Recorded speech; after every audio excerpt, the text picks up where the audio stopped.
Gospel and Shalom everyone. Now we are going to explore the story of the Adam and Eve. Who are Adam and Eve in the Bible? What fruit did Eve eat? What is the moral story of Adam and Eve? What did God say to Adam and Eve after he sinned? So, let's begin the story of the Adam and Eve. Adam and Eve were the first two humans that ever existed.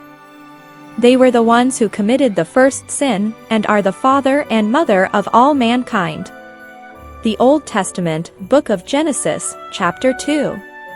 When God created Adam from the dust of the earth and gave him life by breathing into his nostrils, he brought all the animals that he had created and showed them to Adam.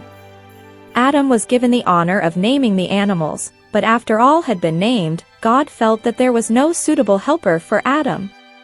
Which is why he decided to send Adam into a deep sleep, and from his rib, created Eve, whom Adam called a woman, because she came from man. God created the Garden of Eden as their home, and in it were all types of trees that God told Adam and Eve they were allowed to eat from, all except one. The tree of the knowledge of good and evil. One day, as Adam and Eve were in the garden, the serpent, which was the craftiest of all the creatures that God had made, tempted Eve into eating the fruit from this tree, and she shared it with her husband who was with her. Though they were forbidden to eat fruit from that tree, Adam and Eve ate, disobeying God, and committing the first sin. But as God is just, he had no choice but to banish them from the garden.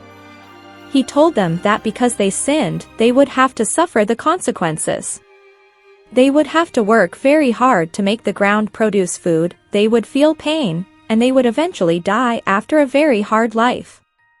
Never disobey God's commands, as they exist to protect you from sin.